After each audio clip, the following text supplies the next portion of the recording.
Qu'est-ce qu'une oppression démoniaque? Les oppressions démoniaques sont les œuvres maléfiques causées par les esprits impurs ou esprits malins dans la vie des personnes qui en sont victimes à cause des portes qu'elles ont ouvertes. Donc les oppressions démoniaques rentrent dans la vie des gens à travers les portes qui sont ouvertes. Il y a des portes que nous avons certainement eu à ouvrir par le passé ou dans le présent. Et ces portes sont des accès libres aux esprits impurs. Dis Amen. Donc voilà, je vais lire ici un verset biblique qui va nous montrer comment cela se passe dans la vie de beaucoup de gens. Matthieu chapitre 12, verset 43 à 45. Je te rassure qu'après ce séminaire, Dieu va libérer ta vie complètement de toute oppression démoniaque. Tu ne seras plus jamais sous l'oppression. Dites Amen. Le fait n'est pas de venir à l'église tous les jours sans comprendre la volonté de Dieu pour ta vie. Tu peux être là, à l'église tous les jours. Mais aussi longtemps que tu n'as pas compris ce qui se passe dans le monde spirituel. Lorsqu'un démon sort d'une personne, qu'est-ce qui se passe logiquement? Tant qu'on n'a pas la connaissance, tant qu'on n'est pas instruit sur cette vérité, les oppressions vont continuer et vont s'amplifier encore dans la vie. Les malheurs vont continuer à faire table rase dans la vie. Les maladies vont toujours continuer à battre le plein. Les échecs vont continuer à se multiplier. Parce qu'on n'a pas compris comment éradiquer ces choses. Alléluia. La Bible dit dans ce passage, lorsque l'esprit impur est sorti d'un homme, il va par les lieux arides, cherchant du repos. Il n'en trouve point. Alors il dit, je retournerai dans ma maison d'où je suis sorti. Et quand il arrive, il la trouve vide, balayée et ornée. Verset 45. Il s'en va et prend avec lui 7 autres esprits plus méchants que lui. Ils rentrent dans la maison, s'y établissent. Et la condition de cet homme est pire que la première. Il en sera de même pour cette génération méchante. Une génération méchante est une génération qui ne sait pas conserver sa délivrance. Il dit, il sera ainsi pour cette génération méchante. Pourquoi génération méchante? Nous sommes à l'église en bonne partie. Nous venons prier régulièrement à l'église. Mais nombreux ne savent pas comment garder la délivrance. Parce qu'on ne connaît pas ce qui se passe logiquement pendant qu'un esprit malin est chassé d'une personne. C'est le Seigneur ici qui est en train d'instruire son peuple. Il est en train d'instruire les apôtres qui étaient avec lui. Il est en train d'instruire le troupeau qui était avec lui. Parce que certainement, bien que le Seigneur soit là dans son ministère terrestre, il y avait des cas de ce genre. Il y a eu des cas de ce genre dans son ministère. Il y a eu des gens qui étaient délivrés, mais qui quelques jours plus tard ont vu la situation devenir de plus en plus compliquée, désastreuse. Pourquoi? Parce qu'il y avait un retour des esprits. C'est pourquoi le Seigneur a enseigné sur cette vérité. Il dit, lorsqu'un esprit malin sort, un esprit pur, sort d'une personne, il va par les lieux arides. Je comprends ici que les esprits malins ne sortent pas pour aller pour le bon. Ils sortent pour aller chercher. Quand les esprits sortent d'une personne, c'est pour aller chercher un lieu de repos. Ils ne sortent pas pour aller s'installer là-bas, dans ce lieu aride. Ils sortent pour chercher un autre lieu de repos. Ils sortent pour trouver un autre lieu idéal et mener à bien ces activités démoniaques. Les esprits ne sortent pas pour aller séjourner dans le désert. Quand ils sortent, ils sont à la recherche d'un endroit idéal. Ils ne vont pas pour le bon. Mais beaucoup d'entre nous pensent que lorsqu'un esprit malin sort, il s'en va pour le bon. Il ne s'en va pas pour le bon. Il va chercher un endroit idéal. Et s'il n'en trouve pas, il revient. J'entends ton amen. Il dit, je reviens. Donc je peux dire ceci. On peut chasser le démon 1000 fois. Mais il reviendra 1000 fois. Aussi longtemps qu'il n'a pas trouvé un autre endroit de repos. J'entends ton amen. Vous pouvez le chasser 1 million de fois. Mais aussi longtemps qu'il n'a pas un endroit idéal, il va revenir dans le même endroit. Le Seigneur voyait comment le démon était libre comme de l'air. Il est parti chercher un endroit pour se reposer. Il n'a pas trouvé. Il s'est décidé en disant, je repars dans ma maison où je suis sorti. Le démon a pris l'engagement de revenir. Il n'était pas attiré par la personne. Il n'était pas appelé par l'homme. Mais il est revenu parce qu'il n'a pas trouvé un endroit où il pouvait se reposer. J'entends ton amen. Comprenez-moi s'il vous plaît. Et lorsque le démon revient, il trouve la maison balayée. Comme cela est écrit. Attendez. Il dit, il trouve la maison vide, balayée et ornée. La maison était vide, balayée et ornée. Mais le démon a eu tout son temps de vérifier l'état de la maison. Donc je peux dire ceci, lorsqu'un démon sort de votre vie, ne pensez pas qu'il ne connaît pas ce qui se passe dans votre vie. Il a le contrôle de ce qui se passe dans ta vie. Il a contrôlé le temps de la maison. Et la maison ici est identifiée à une personne. La personne auquel le démon était chassé. Donc le démon avait le contrôle. Il vérifiait ce qui se passe. Est-ce qu'il est-il rempli? N'est-il pas rempli? Est-ce que sa maison est balayée? Sa maison est vide? Le démon avait la connaissance de tout ce qui se passe dans la vie de cette personne qu'on avait chassé le démon. Dis-moi amen avec assurance. Il était libre de prendre la décision de revenir.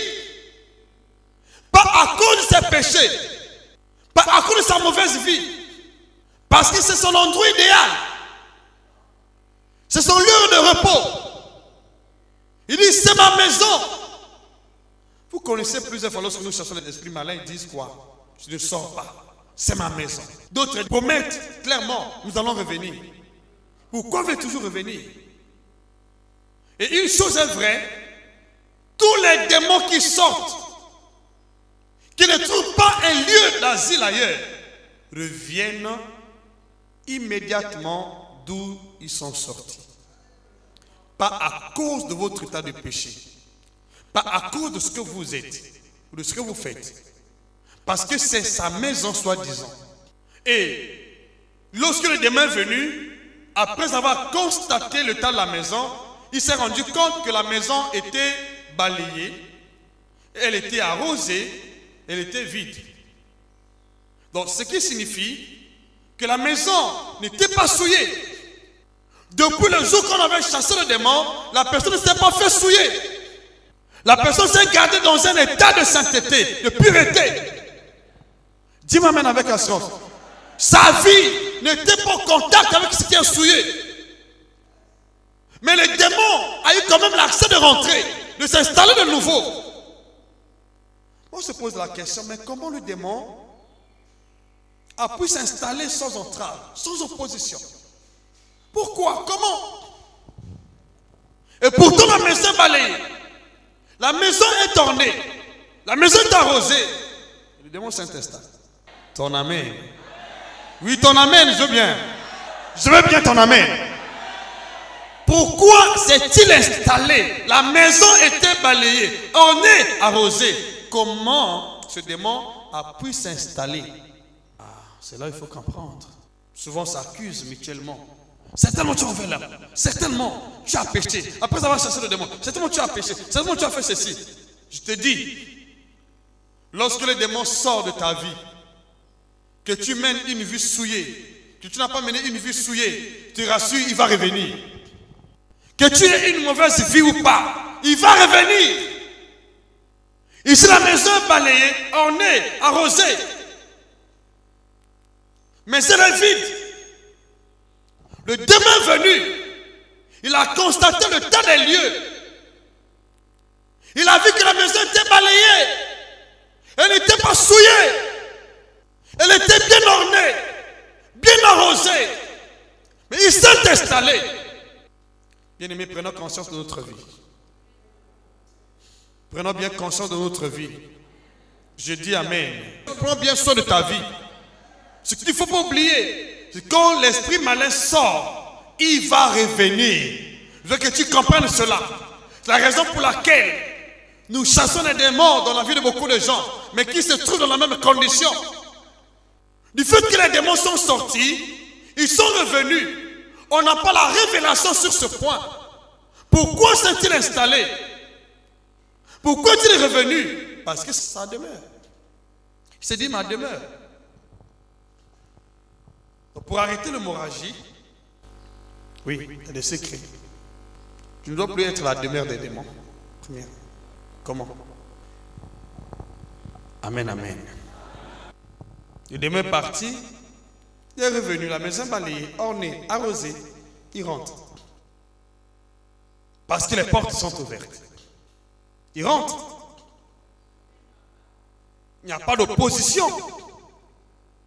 Il n'y a rien qui peut empêcher le démon d'entrer.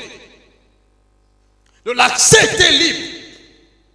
Il était libre d'entrer parce que les portes sont ouvertes. Les portes sont ouvertes. Le démon libre d'entrer, libre de sortir, de mener ses activités comme il veut. Il était libre de faire tout ce qu'il veut. Parce que les portes étaient ouvertes.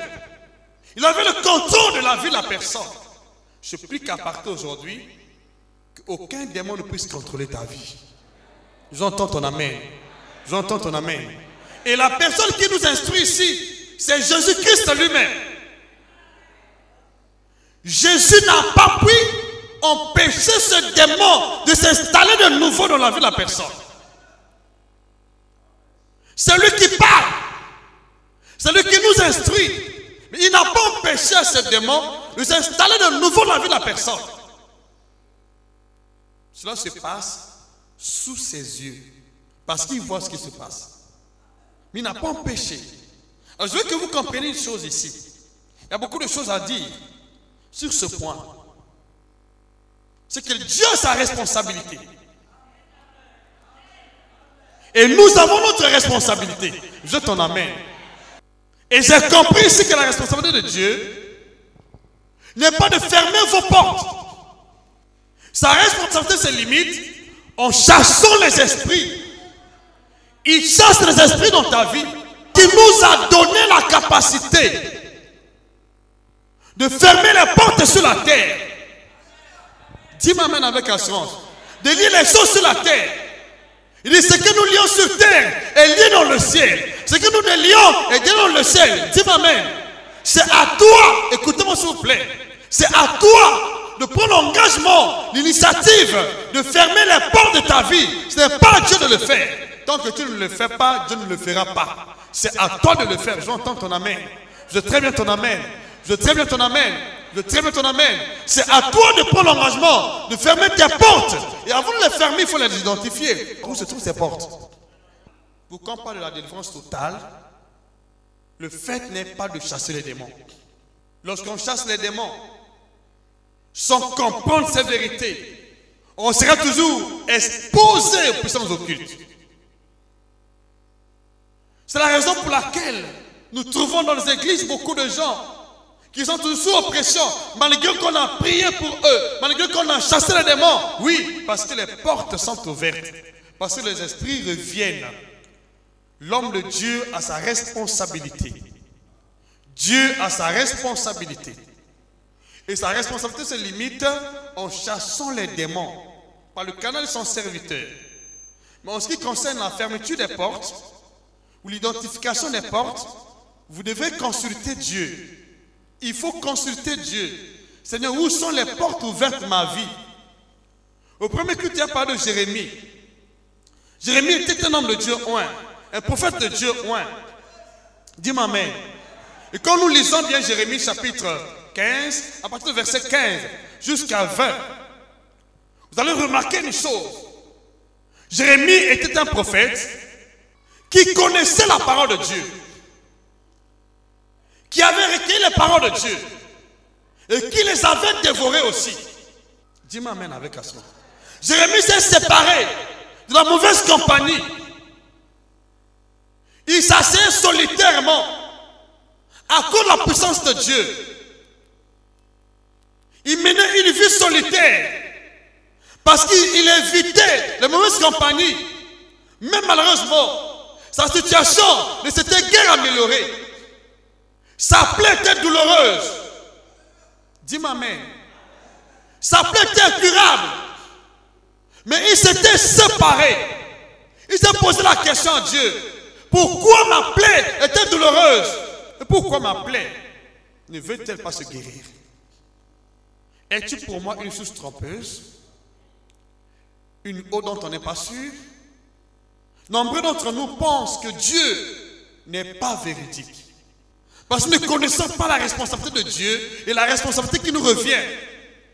En ce qui concerne notre délivrance, nous avons la part de responsabilité et Dieu aussi en a. Il faut comprendre qu'elle n'a pas de responsabilité et qu'elle n'a pas de responsabilité de Dieu.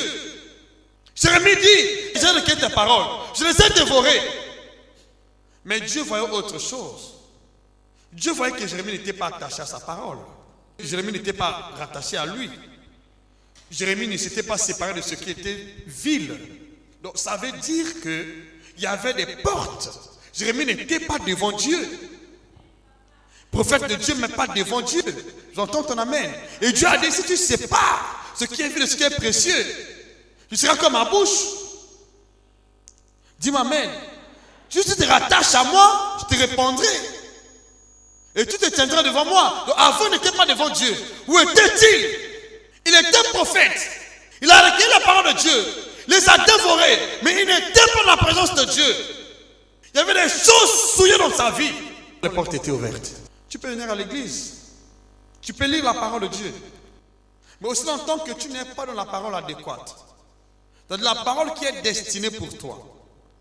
La révélation de Dieu te concernant. Ta situation ne va pas s'améliorer. C'est pourquoi dans les choses de Dieu, fais extrêmement attention.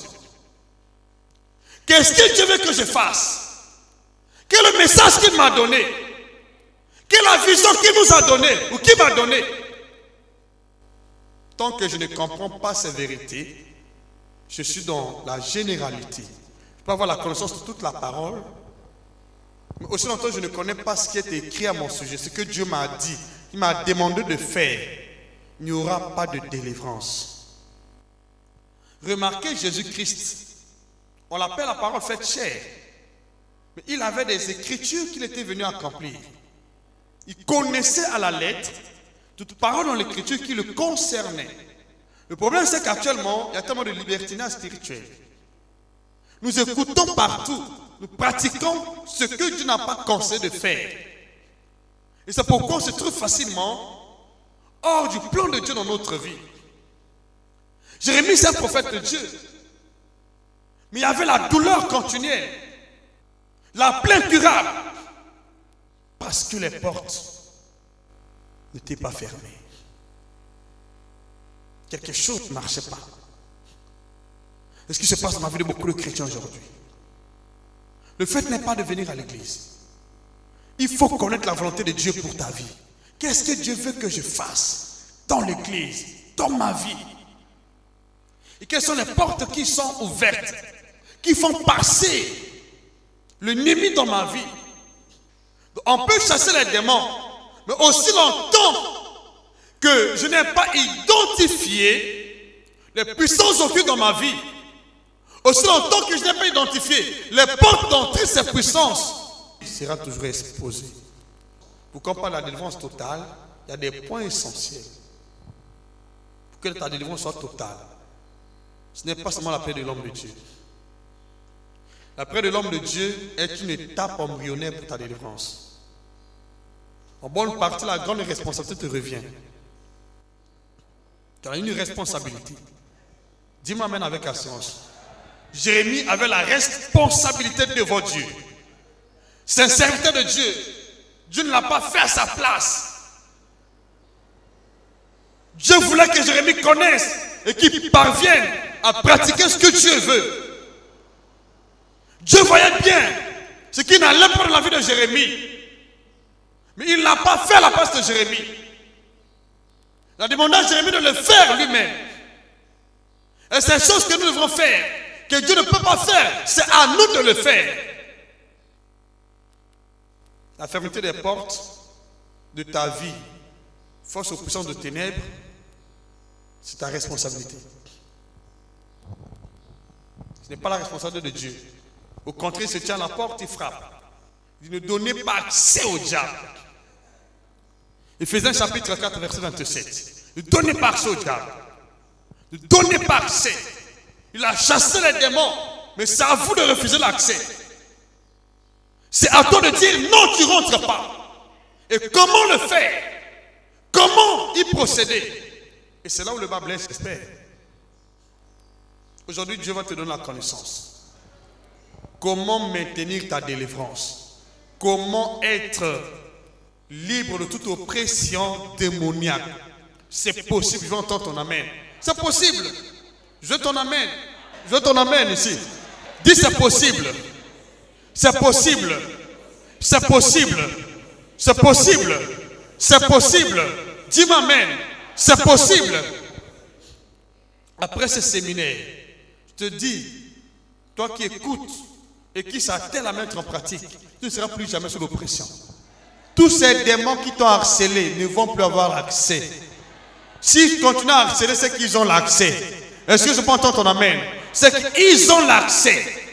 Ils avaient l'accès dans la vie de Jérémie. Bien que Jérémie écoutait la parole, dévorait les Écritures, mais ils avaient l'accès.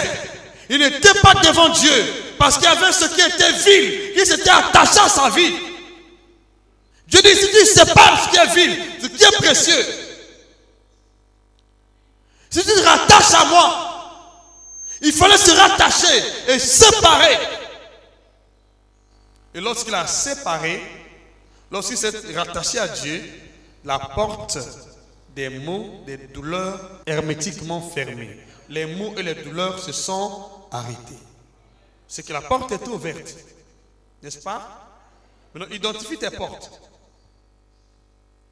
Pourquoi pas la délivrance totale dans la vie d'une personne? Le fait n'est pas seulement de chasser les démons. Chasser les démons, c'est une étape. Après avoir chassé les démons, la responsabilité te revient. Ce n'est plus l'homme de Dieu, c'est toi. Et quand j'analyse de près cette vérité révélée par le Seigneur, dans l'évangile du Seigneur Jésus, il y a des points essentiels que je vais énumérer par la grâce de Dieu pour vous permettre de vivre une délivrance totale et entière. Dis-moi amen avec assurance. Dis-moi amen. Dis-moi amen. S'il faut bien analyser ici, nous allons comprendre beaucoup de choses. Il y a 3 points essentiels. 1, vous chassez les démons. 2, vous identifiez les portes d'entrée, les esprits impurs. Et 3, vous les fermez hermétiquement. Dites amen. Chassez les démons, identifiez les portes et vous les fermez hermétiquement. Dites amen. Dites amen plus fort. Je veux entendre ton amen. Je veux ton amen. Identifiez les portes. Tant que les portes ne sont pas identifiées, le démon qui est sorti est libre de revenir, de s'installer. Parce qu'il a l'accès libre. Les démons ont l'accès libre aussi longtemps que les portes ne sont pas fermées. Ils ont l'accès libre. Parce que les portes sont ouvertes. Il allait, il revenait à sa manière. Il a pris d'autres démons. Ils sont revenus, sont entrés. Cependant, la maison était balayée, ornée, arrosée. Mais elle était vide. Tu peux dire amen. Tu peux dire amen. Je prends l'exemple de l'apôtre Paul. Paul était un homme de Dieu. Ouais. Rempli du Saint-Esprit. Pourquoi il avait le sang dans sa chair? Un homme de Dieu rempli du Saint-Esprit comme Paul. Il y avait un nom du diable qui était mis dans sa chair. Pourquoi? Et pourtant, vous connaissez bien au commencement de son ministère. Ananias lui a imposé les mains. Il était rempli du Saint-Esprit. Mais ça n'a pas empêché que l'homme du diable soit mis dans sa chair. Pourquoi il y avait un ange du diable dans sa chair? À cause d'un sentiment d'orgueil. L'orgueil était une porte ouverte. Donc tu peux avoir le Saint-Esprit en toi. Mais aussi longtemps que tu n'as pas identifié les portes, je dis bien, tu vas être à la merci des puissances occultes. Et ça, tu peux dire Amen. Et ça, tu peux dire Amen. Bien sûr, dans la délivrance, l'intervention du Saint-Esprit est très capitale. Mais le Saint-Esprit n'agit pas aussi longtemps que tu n'as pas identifié les portes et que tu n'as pas pris l'engagement de les fermer. Sinon, Paul n'allait pas être harcelé par ce démon. J'ai suivi beaucoup de prédicateurs qui ont pressé sur ce passage. Ils insistent souvent sur le baptême du Saint-Esprit. Moi, je vous le dis, le baptême du Saint-Esprit seul ne suffira pas pour éradiquer ces démons. Lisons l'exemple de Paul. Ouvre ta Bible. Avant de pouvoir identifier les portes, lisons ce qui s'est passé dans la vie de Paul. Parce que nous attelons souvent nos prédications sur le Saint-Esprit. Que non, c'est parce qu'il n'y a pas le Saint-Esprit. Le Saint-Esprit peut être là. S'il est attristé, il n'agira pas. Remarquez, quand on parle de l'Église, dans Apocalypse chapitre 3, verset 20, c'est le Seigneur qui se tient à la porte. Il dit, mais voici, il me tient à la porte, je frappe. Si quelqu'un entend ma voix et s'il ouvre, alors là, il s'adresse à l'Église. On ne peut pas parler de l'Église sans le Saint-Esprit. Donc on parle aux gens qui ont le Saint-Esprit. Ce sont eux qui doivent ouvrir la porte pour donner l'accès. Si tu n'ouvres pas, le Saint-Esprit ne rentre pas. J'entends ton amen. Si tu n'ouvres pas, le démon n'entre pas. Pour que le démon rentre, tu dois ouvrir. Et tu fermes, il ne rentre pas. J'entends ton amen. Même Dieu, si tu fermes les portes, il ne peut pas forcer les portes. J'entends ton amen ici. Les démons ou les esprits ne défoncent jamais les portes. Ils ne rentrent pas les portes. J'entends ton amen. Si les portes sont fermées, ils n'entrent pas.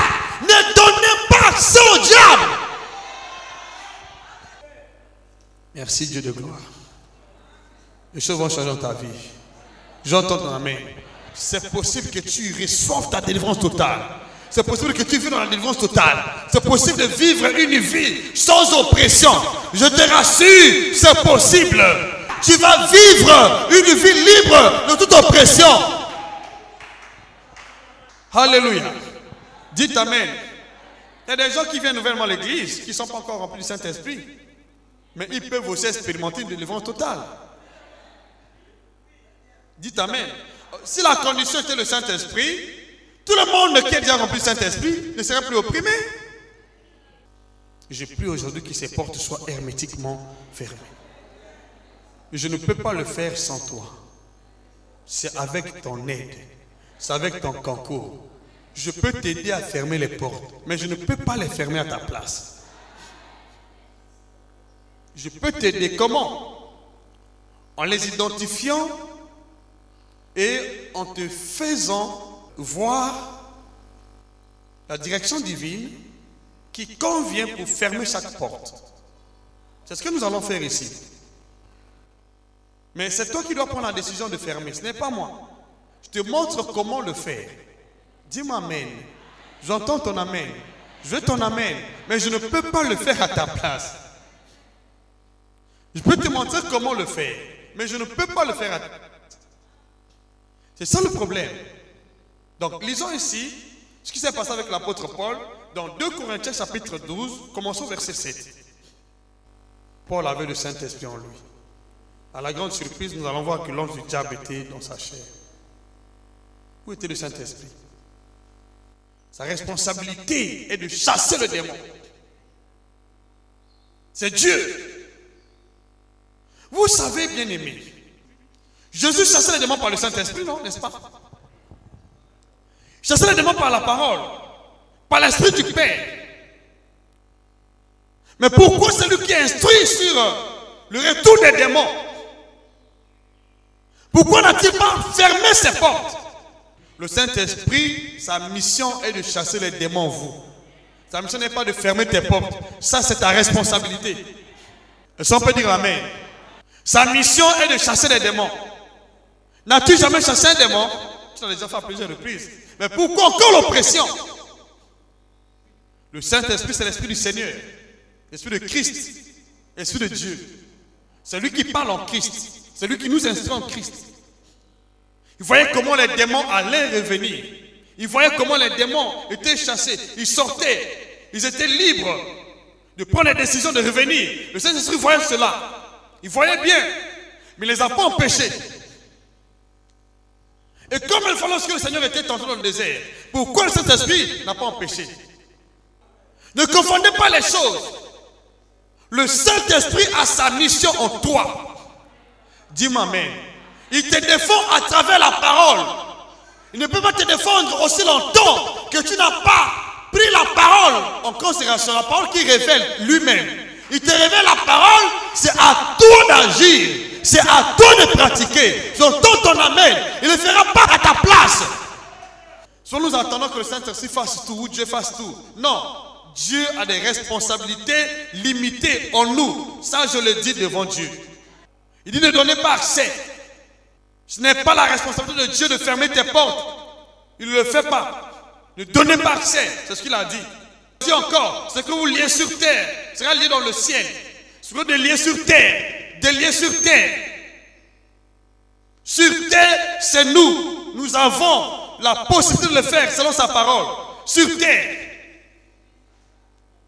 Sur terre, Dieu n'agit pas aussi longtemps que nous ne nous attachons pas à lui par la foi. Sur terre, la volonté de Dieu ne peut pas se faire aussi longtemps que nous n'avons pas prié selon sa volonté. Selon ce que le Seigneur a dit quand nous prions, dit Père, que ton nom soit sanctifié, que ta volonté soit faite sur la terre. C'est nous qui demandons la volonté de Dieu sur la terre. Parce que sur la terre, c'est nous. Au ciel, c'est Dieu. J'entends ton amen. Je très bien ton amen. Il dit que ta volonté soit faite sur la terre comme au ciel. C'est nous qui demandons sa volonté sur terre. Il ne peut pas faire sa volonté sur terre aussi longtemps que nous ne l'avons pas demandé de le faire. Il ne peut pas lier sur terre. C'est nous qui lions sur terre, il lit dans le ciel. Et quand on parle de la terre, on voit l'espace et le temps. Selon sa parole, nous avons le pouvoir d'agir dans l'espace et le temps. C'est nous qui lions, c'est nous qui prions, c'est nous qui l'invitons. C'est pourquoi il se tient à la porte, il frappe. Parce que nous sommes dans l'espace et le temps. Dans le ciel, c'est Dieu qui ouvre les portes. Mais sur terre, c'est nous. C'est nous qui les fermons. J'entends ton amen. Je très bien ton amen ici. Très bien ton amen ici. Dis-moi amen avec assurance. Comprends la volonté de Dieu pour ta vie. Parfois, on a des choses, on se décourage. On dit, mais pourquoi Seigneur? Ma situation ne s'améliore pas. Pourquoi Seigneur, ces esprits reviennent toujours? C'est le principe des esprits malins. Quand ils sont chassés, ils ne vont pas pour le bon.